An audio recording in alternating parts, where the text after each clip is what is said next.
Okay. All right, YouTube. And hope everybody been all right. Everybody been safe. I know out here in Texas, the weather been kind of bad. I had some stuff on my mind yesterday, and I wanted to make a video, but I ain't get around to it, to be honest. I got home with my family, man, and I was just chilling. I wasn't even really pressed too hard to make a video. But what's been on my mind is secrets. You always hear about, U.S. secrets your secrets. And a lot of people got a lot of secrets.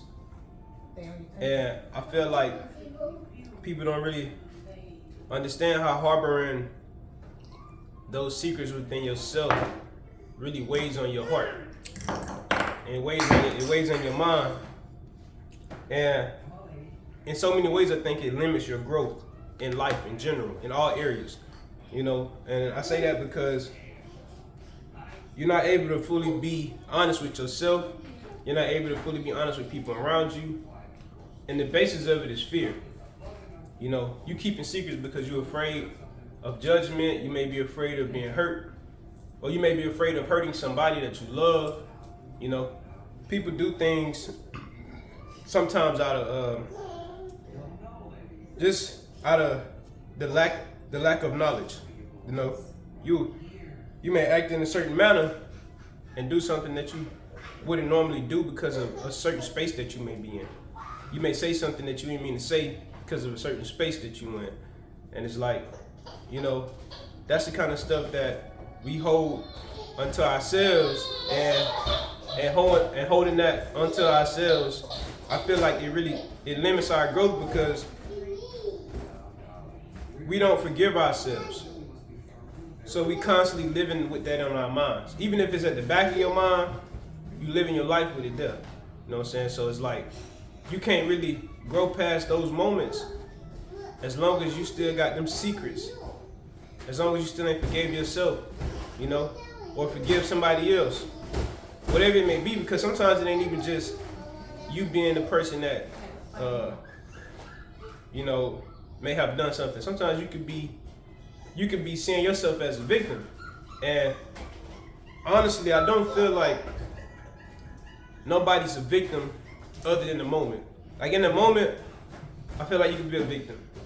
In that moment, when something is happening to a person, I think only then is a person a victim. But after that moment, you're no longer a victim. And I say that because afterwards, like, your life still goes on.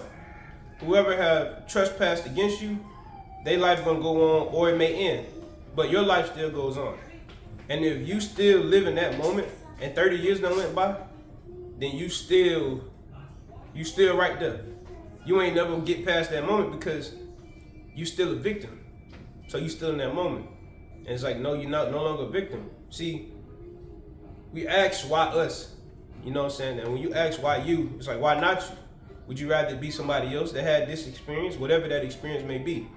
It's like, no, like, you had the experience you were supposed to have because maybe you were supposed to help somebody else who had a similar experience, who don't have nobody around them, who has that kind of experience, who can relate to them in those ways and help them walk that path that's difficult to walk, that path of forgiveness.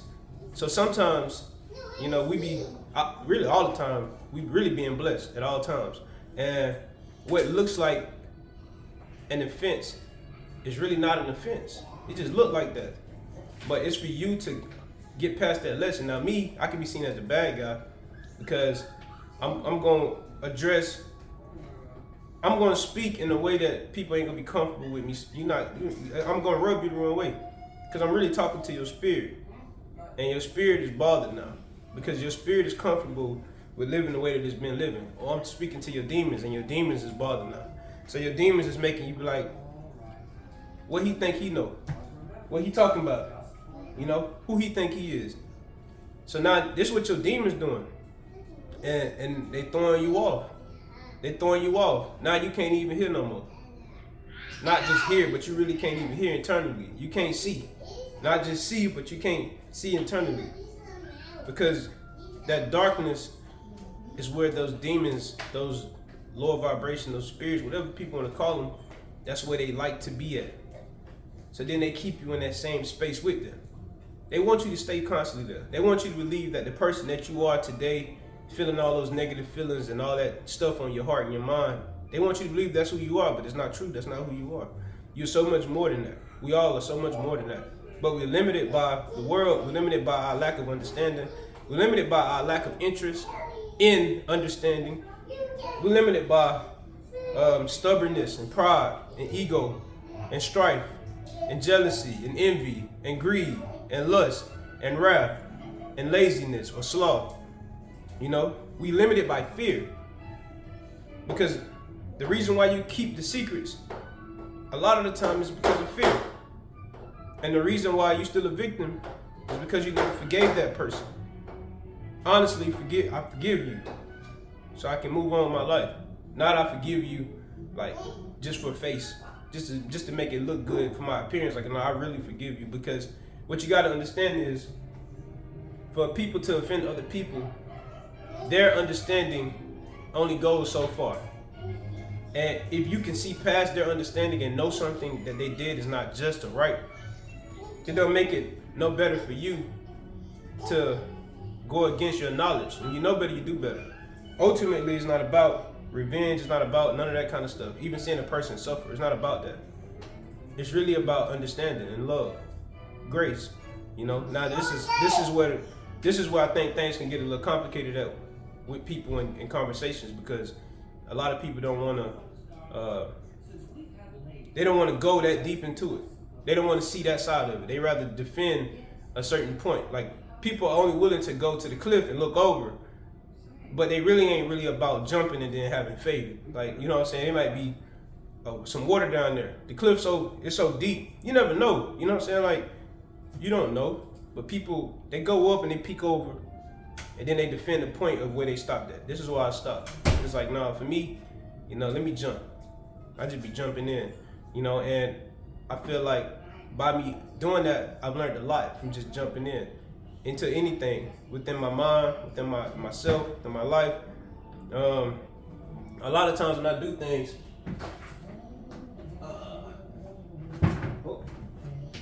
when I do things, I do the things that I do sporadically, and it don't always look to be the best thing. It don't always. I don't want you on the camera, baby. She trying to. Hold on.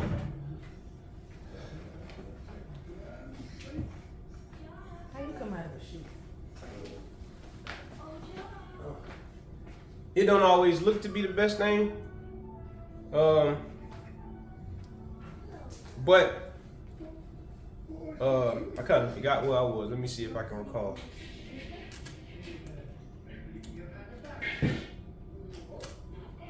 Dang, I slipped my mind. I was in it. I was all the way in it. My daughter decided she wanted to take her shoe off and mess around in the trash can, so kind of threw me off. But basically what I'm saying is,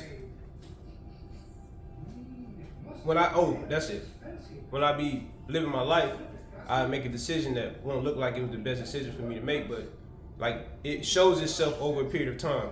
You know what I'm saying? Like, for instance, like, I bought my truck. Now, when I bought my truck, all I had was like $11,000, right? At the time. That was actually the most money I ever had at that time. It was in 2020. Now, prior to me buying my truck, I had a little more than that. No, at one time I had 11,000. Maybe like a month before that, if I didn't spend no money, I probably had like 16, 17,000. No, probably like 20. I had bought my lady a car, and then I paid for my daughter, my first daughter to be born. So that cost like 3,000, 3,500 or something like that. So I would have had, closer to 20,000. But at the time, I just had like 11. So I was looking on Facebook trying to find a truck, and I found this truck, $15,000, the owner was willing to finance. Now that's not something that you come across often, but you know, I reached out to the man, and I'm so thankful. Like I don't even know how to express that to nobody. Only God really knows. But that popped up at the right point in time for me. Now there's a lot of sacrifices I had to make. Like we didn't get a chance to take no those photos when your old lady pregnant. We didn't do none of that kind of stuff. I was at work for like 2 months. The last 2 months she was pregnant, but I had bought my truck before she had our daughter, and I was able to be home with her, and I was able to make good money once I bought my truck and be home. So I was looking at the benefits of me purchasing this vehicle and what it does for my time with my family. So ultimately, it's like some people wouldn't have made that same move. It's crazy because it was like I was protected.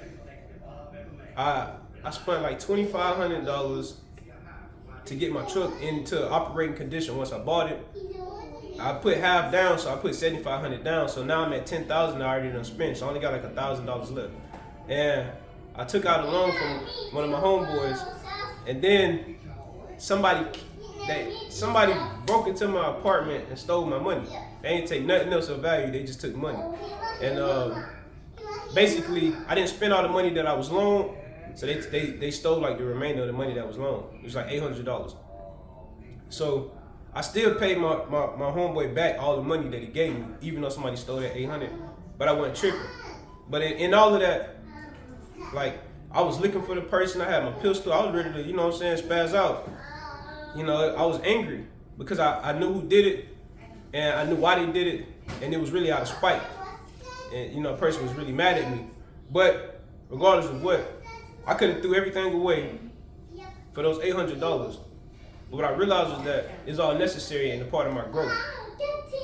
It was a part of my existence. So now I'm extremely thankful for that experience. Like I wouldn't change my life for that. So when I be how I'm living now, I'm going with it. My faith, honestly, my faith is like a wave, man. It's a goal. It's like this, right? But it's never like at the bottom.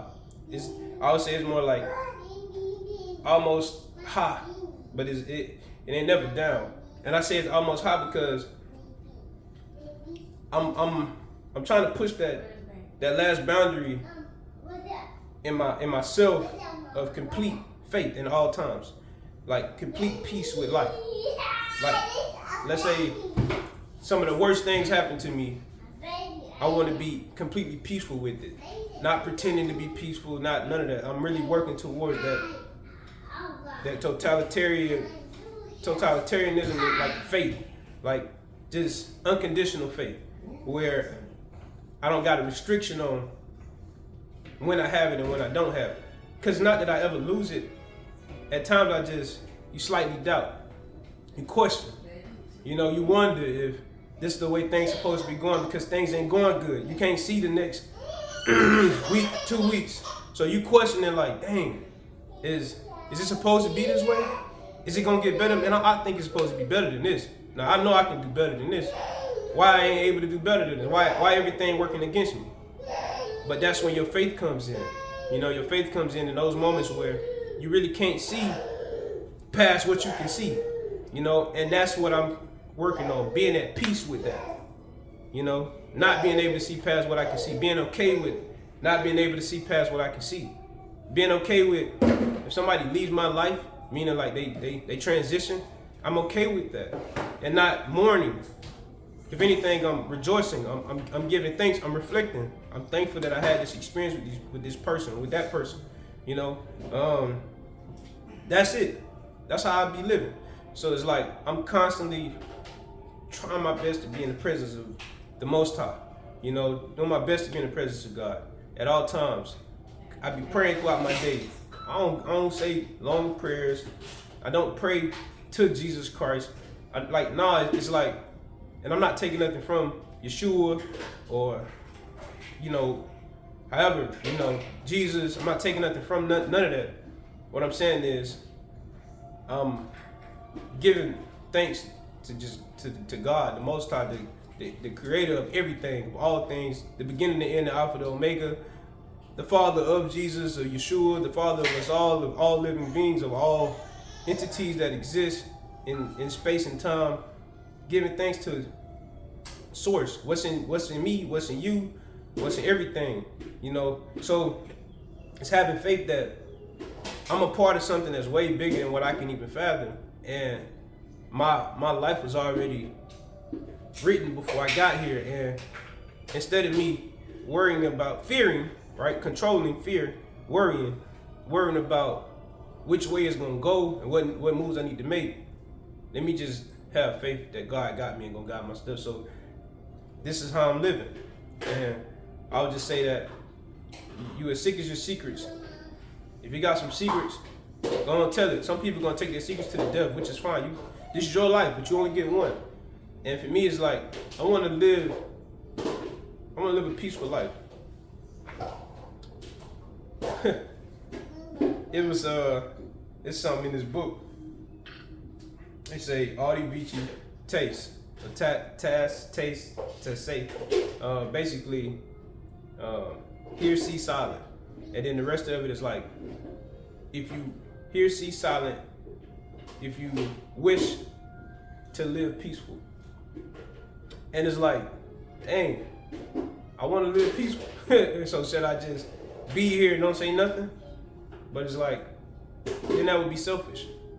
You know, then that'd be me playing it safe. And then that'd be me living in fear. And then that'd be me not being of service. What are we here for? We're not here to make no money. That's what we turned our lives into as individuals. We turned our lives into, the only purpose is money. Well, you're gonna argue it and say, no, it's not this, is this, is that, is that. It's like, no, the only main purpose with people, how we living is about money. It's like, no, you gotta fight that. You gotta really take a step back from all that. And then you gotta be okay with where you at and see how beautiful your life is. And then I think in that, God, you know what I'm saying, reveal to you whatever it's supposed to be. But we live in a hyperinflated world to where, because we live in the United States and it's not a third world country, we can inspire to be so much, so many things. But everybody wants the easy way. And then too many people want to go be engineers, architects, lawyers, doctors, neurosurgeons. You know, so many people want to go be that stuff. Everybody want what's going to give me the fastest amount of wealth, fastest amount of money. But what people don't understand is a lot of this stuff, it's not real wealth. You may be making money, but people start changing their bodies. People start acting different. People start doing different things. How you know what kind of life you living? That ain't no real wealth. It can't be. You always getting into it with somebody. Oh, they energy low. This and that. It's like, man, come on, man, don't switch up. Don't switch up. You done sold yourself now. That's what happens to a lot of people. That's just the world that we live in, you know? When everything around you is always on that kind of time, it's hard for you to realize your individualism within it all. But it's beautiful when you're able to see that you are individual and, you know, you this, you like this, and you into this, and you don't have, like, it's not to knock people who love or like money. That don't have to be what you like or love, you know? So many people like it and love it, and I think that's where people go wrong, you know? That's not to be liked or loved. Money is a tool. I don't got a lot of money. If I did, you probably see a little bit more of my adventures, and you probably see a little bit more of my projects, me and my ladies' projects. You see that kind of stuff. You know, it ain't like you go, oh yeah, boy, I went and bought Trackhawk. I don't care for all that. I do like BMWs, but even still, it's like I don't really care for that. Neither like to that extent to where it's like I gotta go in debt. I'm basically almost debt free. I don't really need no debt. I'm content with what I have and where I'm at. So, you know, it is what it is with me. You know what I'm saying? Money ain't something that you can just throw at me and I'm gonna move. No, I don't work like that. I make pretty good money when things are going good in my business. I'm making decent money on the daily. So it's not like I'm tripping for no money. You know, like I said, I don't have a lot, but at the same time, I'm blessed. So ultimately, man, we got this one life. Don't sell yourself short. Leaning into your own understanding. Growing up, something that my pops always taught me. Lean not into your own understanding. Don't lean into your own understanding. And you say, well, how you don't do that? In those moments, when you were a victim, and then people come and console you and make you feel loved, most of the time, that's when people lean into their understanding. In that moment, oh, he was wrong, she was wrong. And at that point, they're a victim from that point forward. That's what I'm talking about, lean out into your own understanding. Don't let those moments lock you down forever. Grow past those moments, because you are more than those moments. You are as much as you allow yourself to be in this life. That's what we are. You are as much as you allow yourself to be. So, I mean, you know, that's what I got today. Hopefully y'all made it this far. If you did, comment, like, subscribe, share the video.